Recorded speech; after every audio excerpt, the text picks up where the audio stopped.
Number 10. Lasher. Lasher is one of the symbiotes that Venom was forced to give birth to by the Life Foundation, who kidnapped the symbiote in order to make Venom make more symbiotes for them. Which is really messed up and explains why the Venom symbiote was so apprehensive when it was pregnant following its experience with the Life Foundation. Each symbiote that it gave birth to with the Life Foundation seemed to have its own special powers, and Lasher's was that they could remote control from a distance a non-sentient host in addition to their main one, using this other host as a form of reconnaissance or like a scout, or simply to just be in two places at once, which is pretty cool. I've always wanted to be able to be in multiple places at once. I could get so many things done. Number 9. Dylan. Dylan might not initially seem like a child of Venom, but in a way he is. In fact, it's even been suggested that he might actually be a part of Venom, a piece of the symbiote broken off and molded into something new, or at the very least blended with something new. Venom was a genetic contributor at the time of Dylan's conception, as Anne Wing, his mother, was bonded with the Venom symbiote when she became pregnant with Dylan. Dylan is therefore kind of like Eddie's, Anne's, and Venom's child all together. Dylan initially demonstrated powers which allowed him to control and bend symbiotes to his will, in addition to repelling and resisting them if they wanted to bond to him and he didn't want to. This made him insanely powerful. However, during the King in Black event, he lost this power, which it turns out was attached to the God of Light when his father Eddie Brock destroyed Knull, who was attempting to take hold of Dylan's body via the living abyss inside him. As it stands now, Dylan is bonded with the Venom symbiote, which grants him some power, but he is also still very new to this whole thing, meaning he's not particularly skilled or really powerful just yet, which is why I ranked him so low. So low, despite his cool powers he once had that were pretty unique. And friends, before we move on to this next spot, if you are loving this list and you want more Venom lists, you want to learn about more of the Venom family, be sure to let us know by giving this video a thumbs up. Number 8. Riot. Riot is also known as being one of the strongest symbiotes to have come from the ones Venom gave birth to while being kept prisoner by the Life Foundation. Riot is often suggested to be the strongest of the litter, at least the physically strongest. He is the most buff of the litter, and he has also been referred to as Mr. Riot, which is a name I honestly love a lot. Because of Riot's inherent super strength, the symbiote generally prefers to use its tendrils to create blunt force weapons, which it can then use in combat against its opponents or to brute strength force its way through any obstacles in its path. Riot Smash. Mr. Riot Smash. Number 7. Scream. Scream was maybe one of the most powerful of the forcibly birthed Life Foundation offspring of Venom, and I mean powerful just in the overall sense. I say was as well because technically Scream was destroyed by Andy Benton, its latest host. In fact, with Andy it was also at its most powerful, as Andy could also summon and wield Hellfire, which it would be immune to so long as Andy willed that. Unfortunately, in the end, the Scream symbiote and Andy ended up in a fight against one another where Andy was forced to defend herself using the very same Hellfire against Scream this time, as opposed to with Scream. This unfortunately kills the symbiote. While it was alive, Scream's powers were similar to the Venom symbiote, which included the added level up of creating wings for itself and using those wings to fly around, and the unique ability of turning its tendrils into hair that they could then manipulate at will, similar to Medusa of the Inhumans. Also, I just like hair powers, I think they're cool.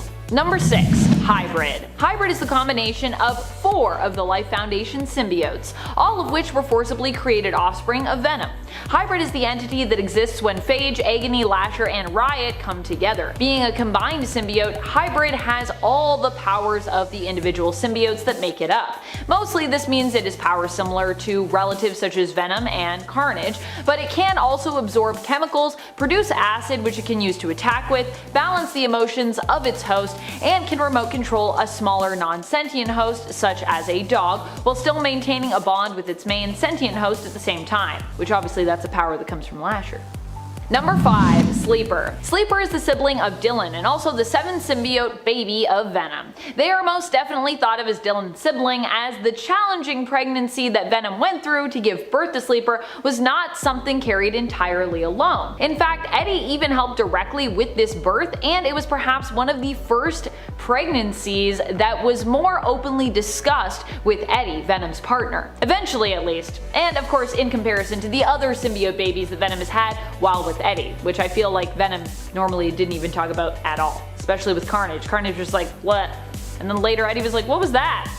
And it was like, oh, I had a baby, whatever. Sleeper seems to be autonomous and doesn't specifically need a host, unlike some other symbiotes, especially in those early comic book days. I mean, back in the day, Venom was like, if I don't have a host, I'm literally gonna die. In this way, Sleeper is more of a giver, where their host would benefit more from their bond as opposed to the other way around. Sleeper boosts the abilities of its host and provides the additional power of producing various chemicals, some of which can be used to influence the emotional response of enemies, bending them to their will, making them sleepy, making them less aware so Sleeper can like sneak around more easily. Lots of cool stuff. And technically, Sleeper can also kind of use those chemicals to like get a little bit of telepathy going on, which is pretty cool. Number 4, Carnage. Definitely one of the most powerful children of Venom out there, and one that we can't have a list without would be Carnage. Carnage is much more ruthless than Venom and much more prone to violence, though this is likely because of the influence of this symbiote's first and main host, and often their chosen host to this day, Cletus Cassidy,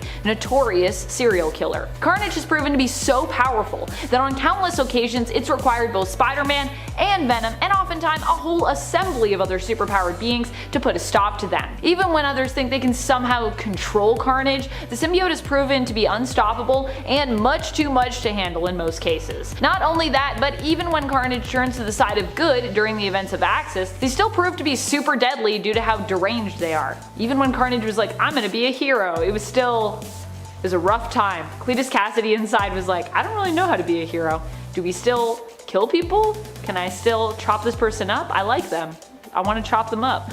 Number 3, Toxin. Toxin isn't specifically a child of Venom, but is more their grandchild, I suppose. Toxin is an offspring of Carnage, but is believed to be even more powerful than both Carnage and Venom combined. Toxin has all the powers of Carnage, but is believed to be stronger. Additionally, it is said that they have a more strong resistance to heat and sonic waves, making them a tougher opponent in most cases. While Toxin definitely has a dark side, they can also be reined in, which is what their first host, Patrick Mulligan, tried to focus on helping them with, mentoring them and trying to help them learn how to become a hero. So despite Toxin coming from Carnage, they're not inherently bad, though they definitely do have a little bit of a Carnage streak running through them. That's what happens when you're Carnage's child, I guess. Number 2, Silence. Silence was actually what came out of Scream's death. Andy Benton bonded with Silence, believing the symbiote at first to be Scream. In reality, Silence was made out of Scream's remains combined with anti-venom, making it much more powerful in theory than Scream. Technically, it is not a direct child of Venom, but it was made out of the remains of Venom's child Scream,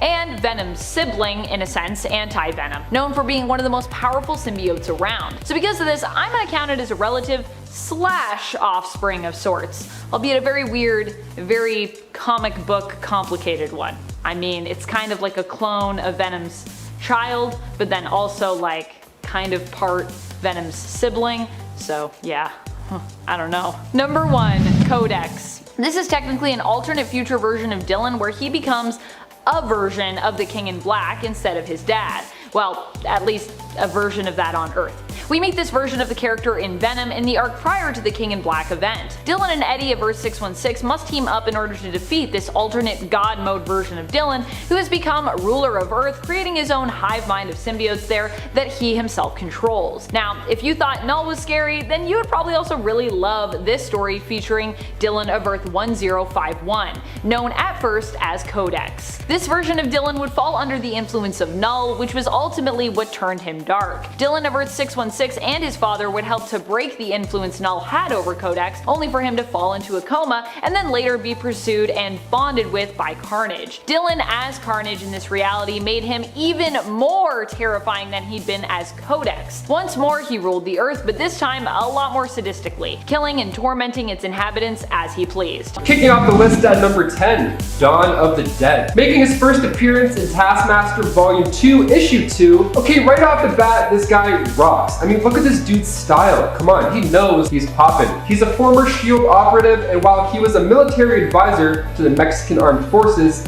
he had met Taskmaster. Now, after he had left SHIELD, he got this amazing new persona, Dawn, D-O-N, of the Dead, which is my new favorite name for any villain ever. That's it. He pretends to be Mexican and was elected a governor in Western Mexico. It was there that he was trained by Taskmaster, and now he's the leader of his very own cartel that focuses on methamphetamine. Nice. So this is a wild villain. Every panel of this guy is super flashy and very dramatic. Of course. He's also quite the performer. In his first issue, you see him addressing a crowd of Hannah Montana wannabes, saying that this is what real narcos sounds like. Again, the guy from S.H.I.E.L.D. pretending to be Mexican. Awesome. Duly noted. And before we move on with our list, guys, if you could just go ahead and toss us a thumbs up, because, you know, it helps us a lot here at the studio. And thank you very much to everyone that has already done that. Thank you. Number 9, Macho Gomez. Macho shows up as a random villain to Deadpool in issue 32 of his 2008 series. He is basically an alien hitman who thinks he's the best. Definitely better than the earthbound merc with a mouth, Deadpool. In reality, he proves to not be as great as he thought he was. Deadpool makes quick work of him and then ends up going on a space adventure to get paid and to prove his mettle to the galaxy and the universe. This prompts an epic space opera arc where Deadpool takes over Macho's life, taking his former job and even marrying his widow. Number 8, the Builders. The oldest race in the universe, and they actually consider themselves perfect beings. Okay, wow, we're gonna go there, eh? I see you. Yeah, okay, you're perfect. Sweet. Beyonce and the Builders. Man, that's a tough one. Here we go. They're so perfect. I mean, how do we pick between the two, you know? They worship the Mother Maker herself, the universe. The Builders created these aggressive systems to direct, shape, and control the very structure of space and time. So they think they're the sh**. There are two types of builders, the creators and Bob the Builders. No, there's creators and then the engineers. They seeded worlds for billions of years and directed the evolution of civilization. I mean, I get it, you're cool, you're old, you think y'all are the best. You're not perfect though, okay? Spoiler alert, you look like bugs. Huh? You guys look like Ultron if he was covered in cow sh**. Number 7, Immortal Abomination. Immortal Abomination is the devastating monster that first appeared in Immortal Hulk issue 18. He appears to be genetic material belonging to Emil Blonsky spliced with that of Rick Jones, which gives us a really messed up version of Rick with 2 heads in a monster body. This version of Rick Jones and Abomination is also referred to as Subject B. Eventually, he was put down later on in Immortal Hulk, but he is a horrifying, powerful, and emotionally painful creature for the Hulk to come up against, especially considering how close he and Rick Jones were. This version of Abomination, it should be noted, is different from the Abomination that we later come to know originally as General Reginald Fortean. The General Fortean version of Abomination first appeared in issue 19 of the Immortal Hulk series. Number 6,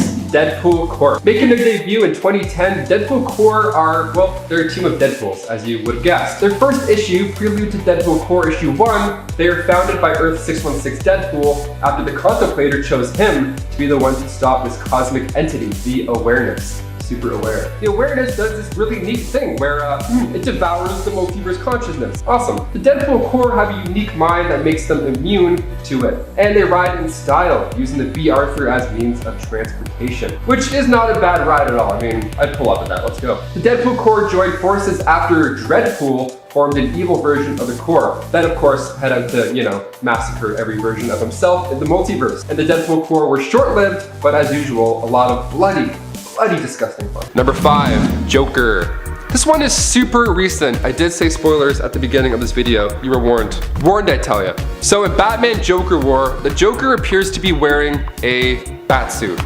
Yeah, and it's pretty bad looking too. I mean, come on. He's got the smile across his chest, they got the ha-ha-ha's written on the side, and to top it all off, he's even sporting the purple cape. It's amazing. So Batman had no idea that this is what he would find. I mean, first a dead Alfred greeting him, and then now a Joker in a batsuit. Get me out of this nightmare, what is going on? So how did this even come about? While Punchline and Joker's goons turned Gotham into a flaming death zone, like I mentioned earlier, the Joker was busy going after Wayne's fortunes. And I loved seeing this version of the Joker as well, like going after Wayne's money right off the bat, pun intended. Even confirming his own actions by saying, you know what, I'm going against my own brand on this one. It's just fun. And we also saw similar looking suits back before Suicide Squad even came out, and like promo material and stuff. And it got us pretty hyped up. Me and my friends were talking about it. Yet it never happened. A lot of those things just didn't happen in that movie, eh? Number 4, Detroit Steel. Making his debut in Invincible Iron Man Volume 2, issue 25, we have another big badass suit guy, Doug Johnson III. a former army soldier who ended up working for Hammer Industries. He was the pilot rocking the big bad America suit. Everybody had thought that Doug was dead, and usually when this happens, it's either awful or it works out in your favor. I know from experience, you know? So Mok, breaker of faith, turned him into stone during conflict. Then, when good guy Odin restored everybody, he was, of course, one of them. His family, the army, and Hammer Industries still thought that he was dead though, so he decided to use this in his favor. He got his passport, returned to America, and then kidnapped Sasha Hammer in order to get the Detroit steel armor back in his hands. Justine Hammer was on board with this whole plan. Obviously, she was going to blow up the armor as soon as she got the chance, right? Well, Dougie Johnny III was already way ahead of the game. He had hacked Hammer's systems earlier so that it had no effect on him, which is not a bad idea at all. Number 3. Mutant Trauma Support Group. The Mutant Trauma Support Group is a new group with an age-old message to deliver to all humans who hate mutants. You are not alone. The group offers support without judgment to those who have been wronged or felt like they have been wronged by mutants. They offer no judgment, only support. No hate speech or degrading comments are allowed in the community unless directed towards mutants. The group appears to have all their revenge missions and anti-mutant gatherings organized via an online community, possibly via a social media channel or some kind of exclusive forum. They first appeared in 2020's Wolverine in issue number 4, where they targeted, you guessed it, Wolverine. Although they had their plans of vengeance cut short by an unexpected guest, it's likely that there are many more members of the group that we could run into in the future. Number 2. Evil Deadpool. Making his first appearance in Deadpool Volume 2, issue 44, Evil Deadpool is somebody I think we're gonna see pretty shortly on the big screen. Yes, of course, I have a theory here. So the origins of Evil Deadpool are pretty wild. So Ella Whitby, who we all remember as the British psychiatrist who's obsessed with the loudmouth, but just how obsessed you ask? Well, I mean, she collects body parts from Wade Wilson and then leaves them in her freezer, right next to the ice packs and frozen pizzas, of course. So when Deadpool found this cool box of yuck, he tossed the parts in a dumpster. Now, Wade's healing factor is so good. How good is it, Taylor? Well, they all formed together and grew back. Ugh, imagine the smell. He ended up stealing a private jet and traveled to the States, where he ran into his other half, literally. The tiny legs part in Deadpool 2 was great and super funny, but what's up with his second half? Are they growing another Deadpool? I sure hope so. The evil twin thing seems to be working well. We'll watch 1,000 of those all day, every day. Number 1. Solem. Solem is one of the champions fighting on the side of Arakko during the Ten of Swords event. Initially, we were introduced to him in 2020's Wolverine in issue 6, where he appeared as the perfect match for Wolverine. But although we've seen them dance around one another and even team up to take on a demon horde in hell, we still have yet to see these two battle one another. The reason why they seem so appropriately matched: Solem is an Iraqi mutant with adamantium skin, meaning he, in comparison to Wolverine's adamantium skeleton, is on the same level of durability. As far as we know, he doesn't possess Wolverine's advanced healing factor though, but he is known for being a smooth talker, and both himself and Wolverine each possess a Muramasa blade, meaning that they would be easily able to slice each other up with their swords. Because, you know, Muramasa cut through anything. Also take your powers away. Coming in as the first entry on our list at number 10, we've got to go with Kuan, the teenage alien clone. During a misadventure that saw Wolverine stranded on a planet at the edge of the cosmos, far away from any other X-Men or Avengers, he found himself coming face to face with a young boy that seemed to share his exact power set, including an adamantium skeleton. Named Kuan, this boy is eventually revealed to have been created by an alien race that worships Wolverine and sees him as a missing link needed to create the ultimate being. Unfortunately, it's also implied that the cloning process was imperfect and that the adamantium attached to Kuan's bones might not be able to grow with the rest of his body, leaving this story just as tragic as it is odd. Coming in at number 9, we have Jimmy Hudson, the son of Ultimate Wolverine.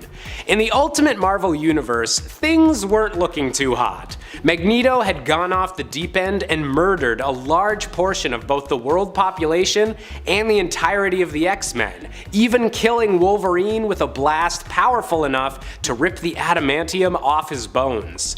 Following this universe-changing event, a young boy named Jimmy Hudson was gifted a post-death holographic message from Wolverine revealing himself to be the kid's father. With the same healing factor and claws as his dad, along with the ability to to change what substance his claws are actually made of, Jimmy Hudson was an ideal candidate as the X-Men looked to reform after the death of so many members. Coming in at number 8, we've got to go with Torrent. On the alternate world of Earth 9811, the planet was never reverted back from being a patchwork of different realities named Battleworld, and led to many superheroes deciding to settle down on this new plane of existence.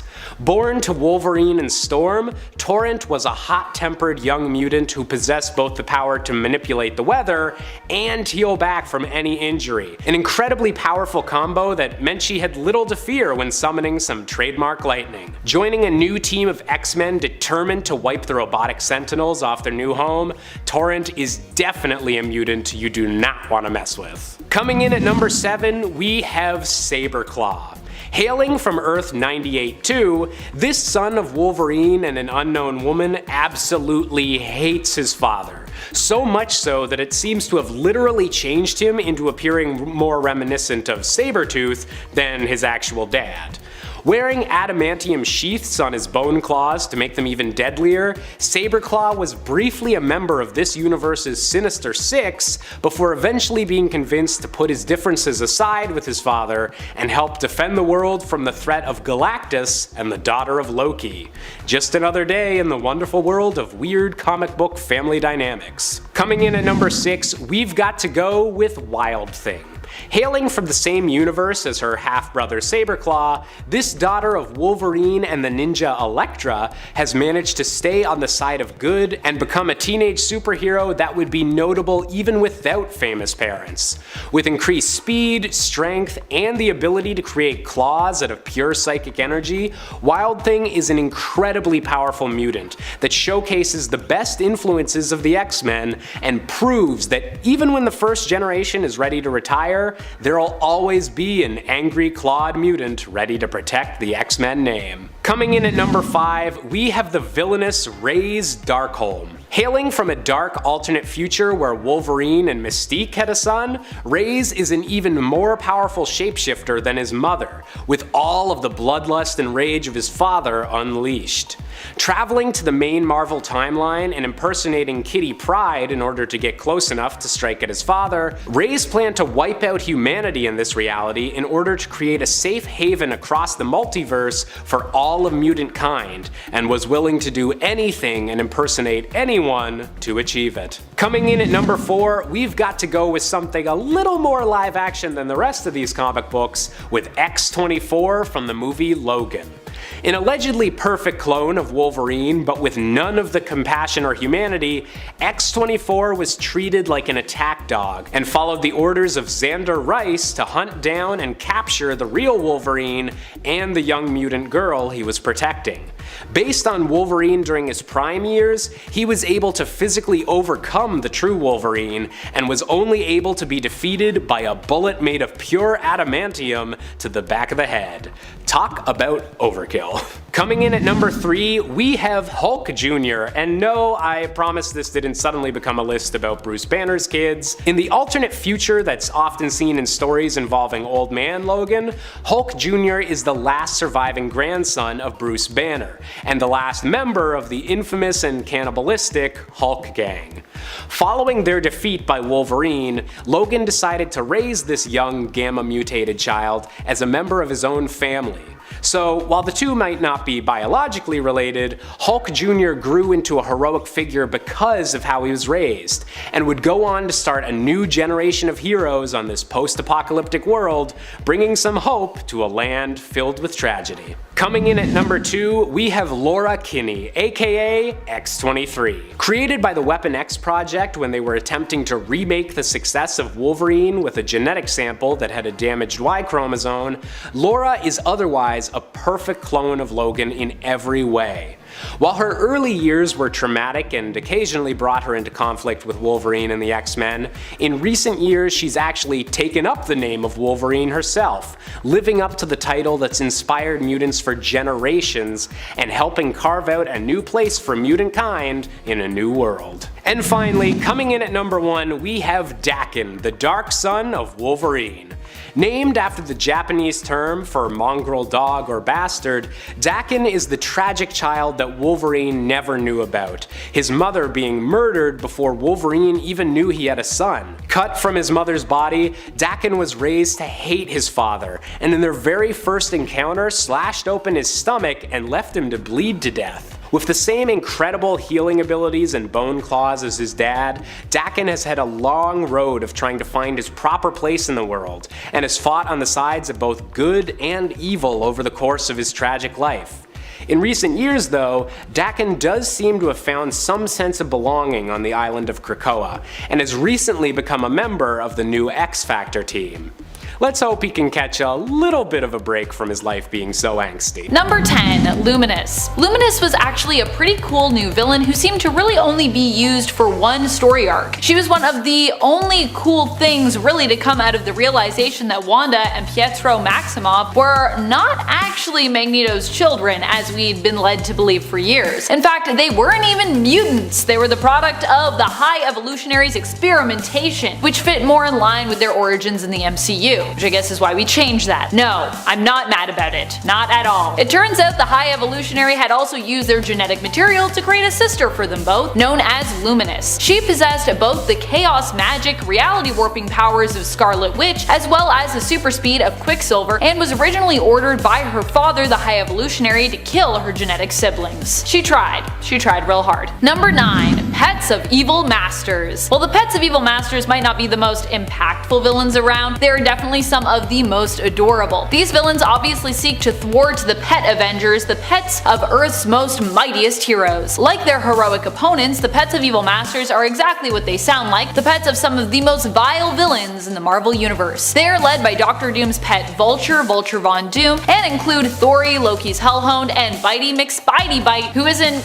stated to be owned by any specific villain, but is implied to be the spider that was responsible for creating Spider-Man. On Earth 616, that spider may have died, but on Earth 97161, where the Pets of Evil Masters are from, I guess that little spider lives on, seeking to wreak all kinds of havoc. And before we move on to this next part, just a quick thank you to you for sticking around watching this video, and if you haven't already, something that helps us out a ton here at the channel is clicking that like button, so do it. Click the like button, and if you did already, thank you so much for doing so, it really helps us out. Number 8. Knull. While Knull did first appear as a mysterious being in Thor God of Thunder issue number 6 in 2013, he wouldn't receive a full appearance with more exploration and embellishment in terms of his history until the summer of 2018. Now Knull has become such a big figure that he is threatening not just Venom's existence, but the existence of all of Earth's heroes with the King in Black event that is slated to start in December. Knull has come a long way since that first mysterious appearance, and it's likely he's going to aim to go even further to guarantee his place in the Marvel history books and lore for years to come. Number 7.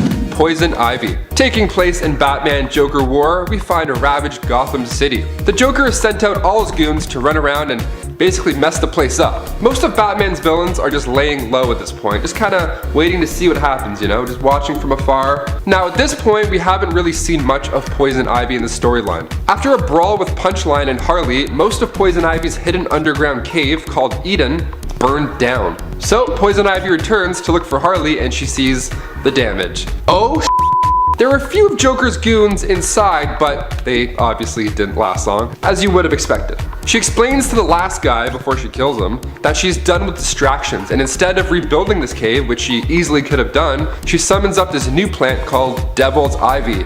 Cool name too. Speaking of cool names, she reveals her new persona, Queen Ivy. That's right, shortly after she builds a throne, a fancy new outfit, and to top it all off, a crown. I dig it. Number 6. Ultimatum. Ultimatum is basically Dark Miles Morales from Earth 616. He grew up as part of the Rigoletto crime family and later in his life ended up serving time in prison in place of his cousin. Although Miles Morales, aka Spider-Man, has basically been moved to the Prime Universe of Earth 616 and made it his new home, following the destruction of his original universe, the Ultimate Universe of Earth 1610 and the Incursions, there was another Miles Morales who originally was from the main continuity, from Earth 616. We'll call him 616 Miles Morales Morales, try to make this less confusing for you, that Miles Morales vs 616 became a villain, working in league with Kingpin aka Wilson Fisk. 616 Miles has a scarred face and ends up becoming the villain known as Ultimatum. 616 Miles actually took that villain alias of Ultimatum and was planning on trying to send 1610 Miles, Spider-Man, back to his original universe and take over Brooklyn in the ongoing comic series Miles Morales Spider-Man. He was momentarily stopped, however, by Spider-Man himself and Prowler, who escaped his clutches. Miles versus Miles, who wins? Too many Miles! Just kidding, you can never have too many Miles Morales in my opinion. Number 5. Assessor. Assessor is an AI who is working in tandem with Ultimatum, or more specifically working for him. For those who don't know, Ultimatum is basically like evil Miles Morales, who was the Miles of the main continuity of Earth 616 originally. If you want to learn more about him, we actually talked about him in part 2 of this list series, so you can go back and check that out. Assessor as a villain is basically like a humanoid appearing Gladys from the Portal video game series. They had heroic Miles Morales brought to a testing center where they could run tests to gain in-depth information on his powers, threatening to harm his family members if he did not cooperate. Assessor does not appear to have any human emotions and only allowed Miles to escape after they were satisfied with the information they had already procured from the tests. It's unknown who created Assessor or where exactly they come from. It's all very mysterious. Number 4. Zeno. Zeno is a mutant terrorist group who is composed of others from previous mutant hate groups. The idea is all those mutant hate groups have now unified like the mutants themselves, becoming this new group known as Zeno, which was written to be a play on the word xenophobia. Zeno managed to capture mutant Domino and use her skin to mask their own soldiers as mutants so that they could infiltrate Krakoa and massacre as many mutants as possible before the alarm sounded in the mutant nation. During their first appearance, they managed to assassinate mutant leader Charles Xavier. Though fortunately Charles was able to be resurrected following this instance, and Krakoa covered up the successful assassination to make it seem as though he was never killed in the first place. Because you know, you can't let other world leaders know that your world leader was assassinated. That's it's not so good. Number 3. Harley Quinn. Making her first debut back in Batman Harley Quinn in 1999 and portrayed by the insanely talented Margot Robbie, literally one of the best actors on the face of the earth, Harley Quinn has always been known for flipping back and forth, changing sides. She's kinda weaving in and out a little bit, you know? Even her character evolution in the new DC movies alone, like looking at Harley in Birds of Prey compared to how we met her in Suicide Squad. In the comics, her relationship with the Joker is abusive and it's controlling, and Harley has histrionic personality disorder, so she has a lot of things in common with the Joker. So when it comes to seeking attention with all these crime lords, she's super entertaining when she tries to get Mr. J's attention. She uses her psychiatrist skills to get in close, you know, get in your head a little bit. She's super lovable as well. I mean, obviously, look who's playing her. I'm glad DC is moving Harley to be her own character in this new live action franchise. It's a nice message too. It's like, you know what, no matter how deep in love you are with a psycho, you can always break out of it, start a gang, and kick some bad guys' ass. There's always time, guys. Number 2. Annihilation. Annihilation is a dark god who possesses those who wear their golden mask. Whoever so possesses their mask is overtaken by the dark entity within it, and depending on their own strength is often destroyed by the sheer power of the god and mask itself. It is believed to be the spirit of Ament that manifested, and is also linked to the control and rule over the Amenthi demons. Without anyone wearing the mask to rule them, the Amenthi demons are revealed to be destructive and reckless, destroying anything and everything they can get their hands on without any need for a reason. The shocking revelation of Annihilation's current true identity was recently revealed in the current X-Men run in issue 14. No spoilers for anyone who isn't caught up.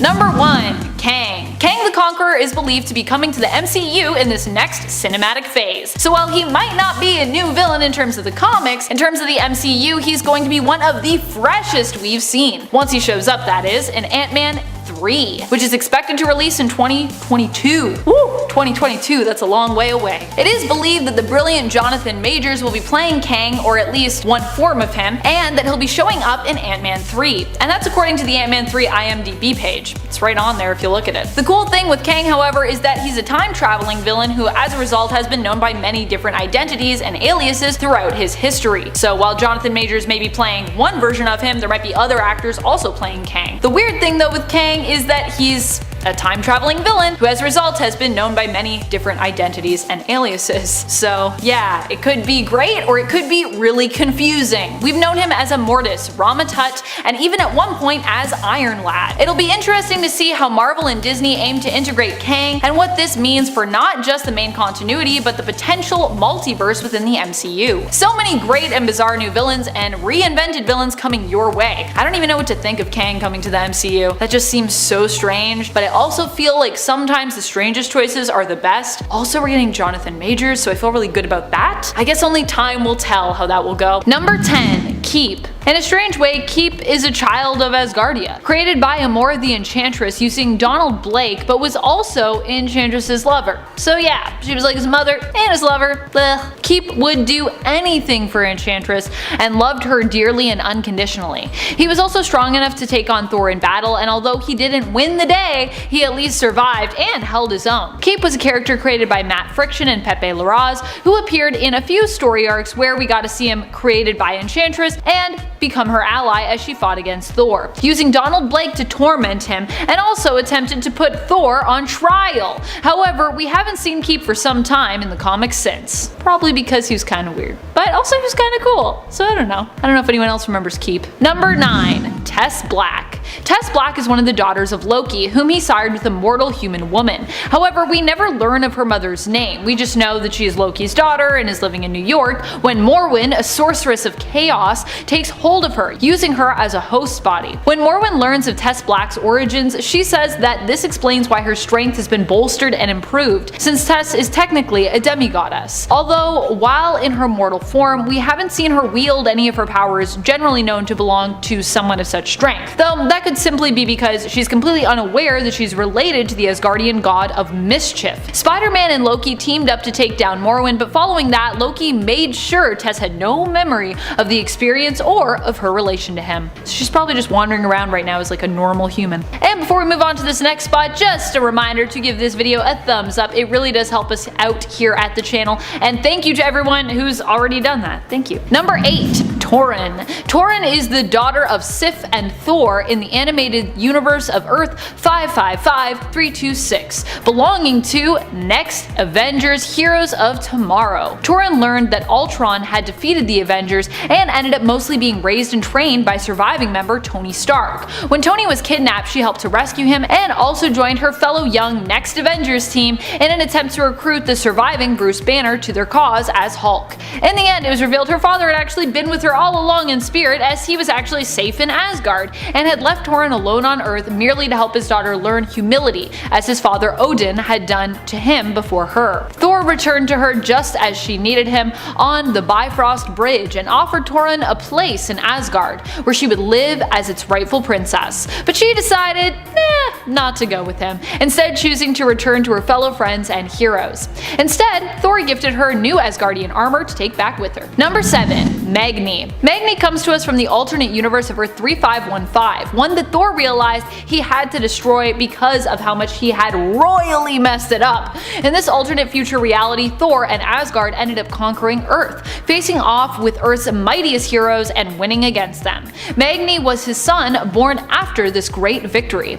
Magni's father is Thor and his mother is Amora the Enchantress. Magni ended up falling in love with a mortal woman, and through this experience realized all the wrongdoings of his father in ruling Earth and ruling it pretty unjustly. He ended up allying with the exiled Lady Sif, and together the two confronted the unworthy Thor about it. In the end, this confrontation and an unexpected attack made Thor realize the error of his ways, and he undid the events that led to this future, erasing it, and also erasing Magni, sadly.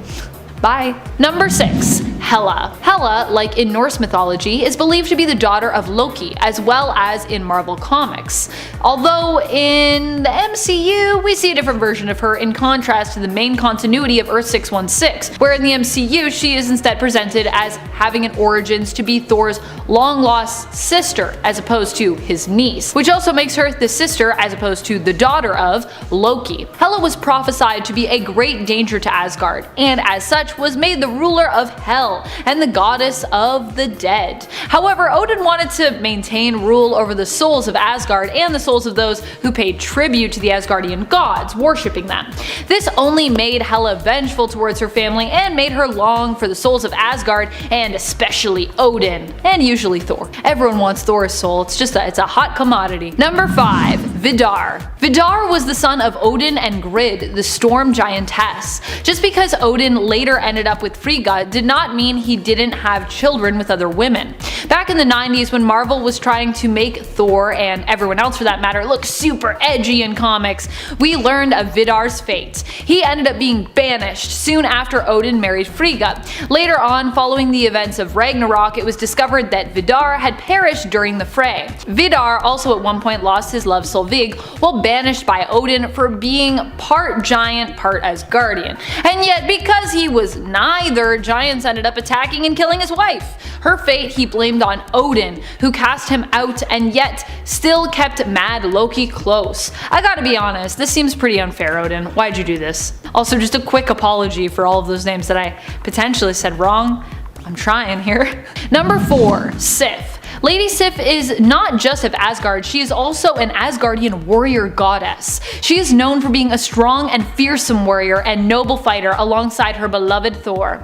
While they have had an on and off relationship for some time, it seems she is often tormented by Thor's brother Loki because of Thor's general undying love for Sif. Originally, Sif had blonde hair, but Loki actually cut it all off to spite Thor, and then was made to give Sif back her hair again. However, instead of giving her golden hair, he had long black strands of night woven into hair for her. However, Thor loved her even more with dark hair, so the joke was on him. Loki has also possessed Sif's body before just to get back at Thor. Despite all of this torment, however, Sif still remains a fearsome warrior who rarely shies away from a fight or from conflict in general, even if it means pointing a sword at Kid Loki. Number 3. Brunnhilde. Although we don't know specifically who Brunnhilde's parents were, we do know that she is an Asgardian goddess and therefore a child of Asgard. She was chosen by Odin himself to become his Valkyrie and was given the responsibility of guiding and choosing the warriors who died in battle with honor to go up to Valhalla. She was in fact the leader of the Valkyror, an entire group of warrior goddesses tasked with this important responsibility to lift up the fallen mortals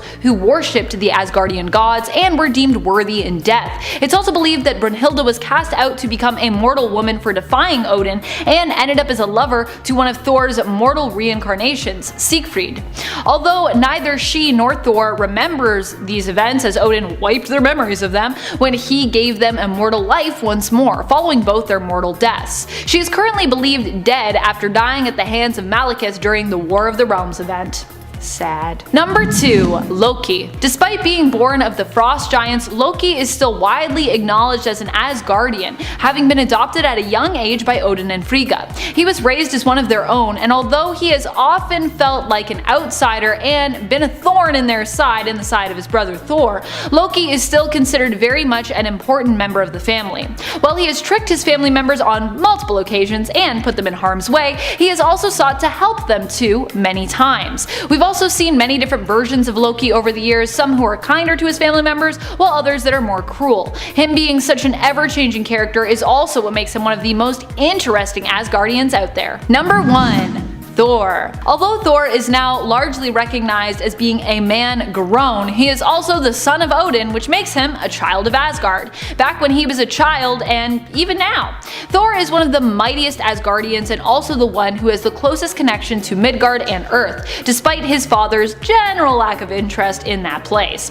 In fact, this tends to be a point of contention between the two, where Odin often wishes his son was less attached to humans and more interested in serving the interests of Asgard alone. When it comes to Asgardians, Thor is one of the most notable and easily recognized. Number 10. The Joker. In the Last Night on Earth series, we find Bruce Wayne at Arkham Asylum. Yeah, it's super sad and dark. He wakes up to discover that he has never in fact been Batman. Like when he goes to hug Alfred, the panel quickly cuts and then Batman is like out in this random wasteland almost. And he has like this sort of asylum suit on with wavy pieces of white clothing that kind of blows behind him. It looks like Edward Scissorhands or like a mummy. It's kind of cool. But he wakes up in this desert, and in the midst of all this confusion, he sees a lantern. Not like a lantern, like an actual lantern, you know? And what's in the lantern, you might be thinking?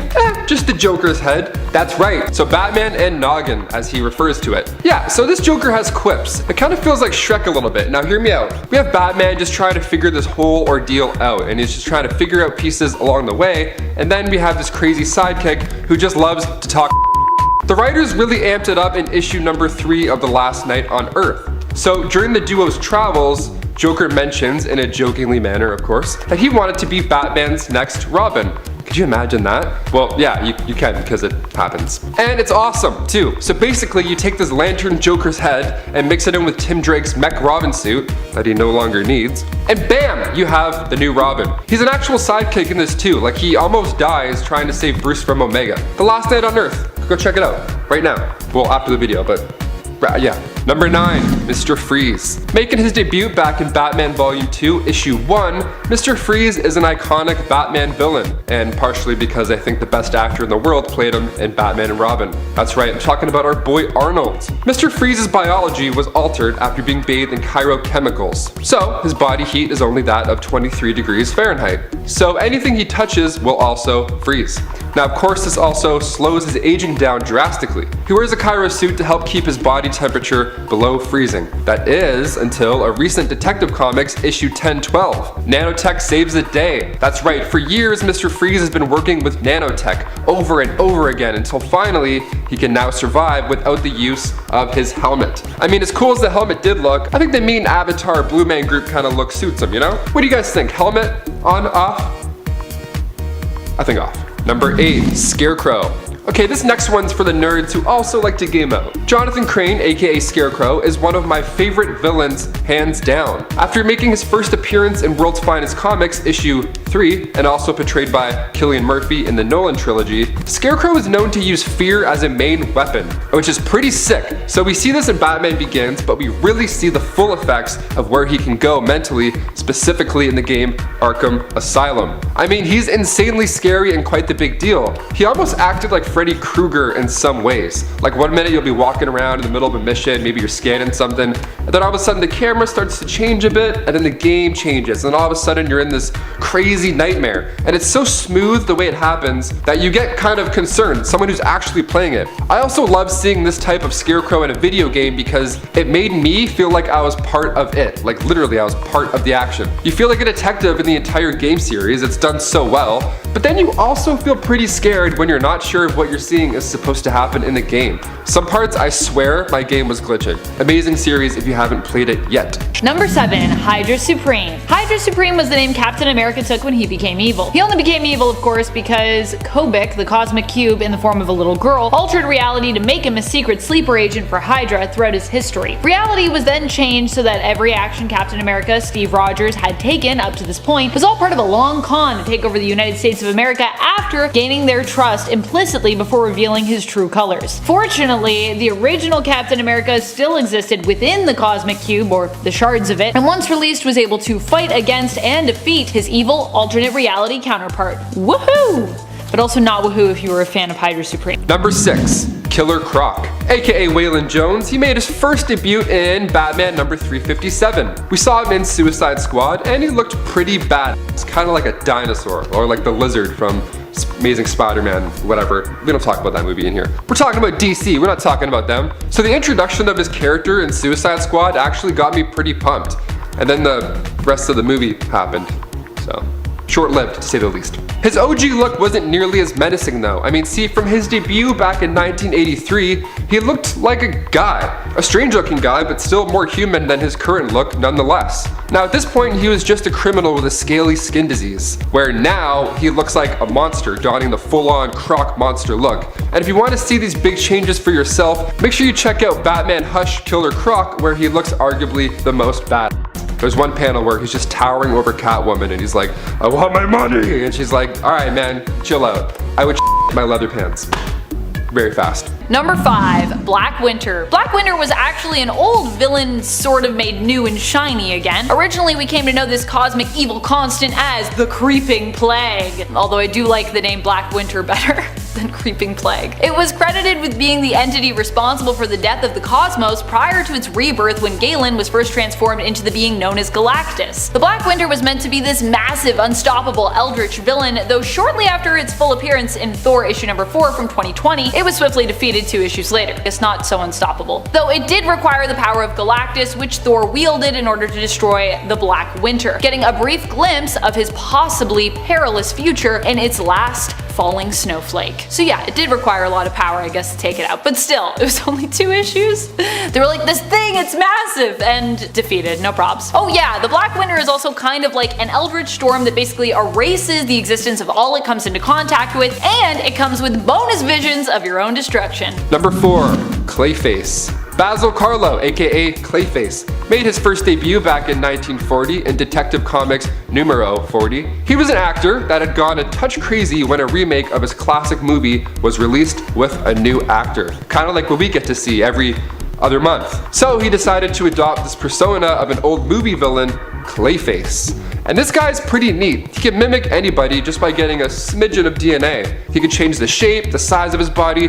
Solid actor, eh? So method. Cut to Detective Comics Volume 1, Issue 934. Clayface had escaped Arkham Asylum. Why, you ask? To go to the movies. Yep, he went to go see himself on the big screen. To see himself. I don't watch myself really. I watch a few of these, but too scared. So as the crowd of moviegoers obviously runs out in a frenzy, Clayface is left sitting there wide-eyed, just wondering what could have been, watching his own performance. So Batman and Batgirl enter the theater, shocked that this is the reason he escaped. All he wants in this moment is just to watch the 84-minute movie and feel good again, to remind him who he was once. Batman responds with, well, what if I could give you more than that? What's the catch, he answers? Well, the catch is, says Batgirl, you're gonna have to do everything we say. And poof, we have Clayface on the home team. Let's go.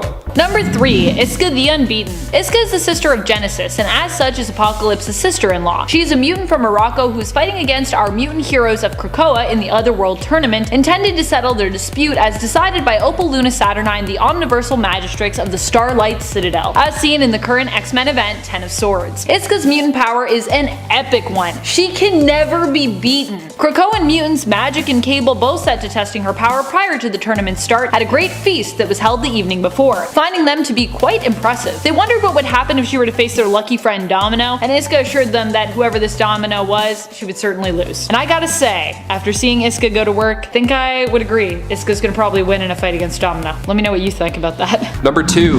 Catwoman. Making her first debut in Batman number 1, Selena Kyle looked a bit different from the start, to say the least. We've seen numerous actors play the iconic jewel thief, from Michelle Pfeiffer, or as I said growing up, Michelle Pfeiffer, to Zoe Kravitz, set to play her in the upcoming Batman flick with Pattinson. So we know the look by now. All black, slick, couple of quips, some eyebrow raises. She kicks.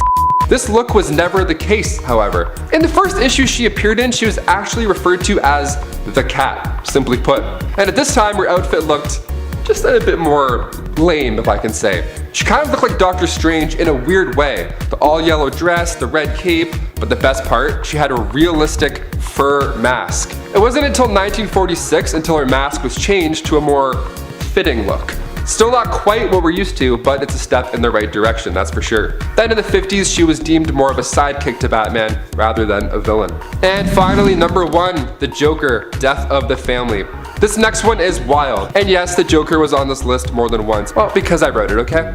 That's it. We go back to 2012, Batman Volume 2, Issue 13. Now, the Joker at this point had not been in Gotham City for about a year now. He originally got captured and sent to Arkham Asylum, but that was all part of his plan. So while he was in there, he made a meeting with Dollmaker, where they cut off Joker's face, and then the Joker escaped without a face. So a year later, the Joker returned to Gotham, still without a face, kills some cops, all Joker-like, still without a face, and then he steals his own face out of the evidence room, just slaps it on. He kind of has to tie it. It's really gross. Imagine looking around and then you just see your own face.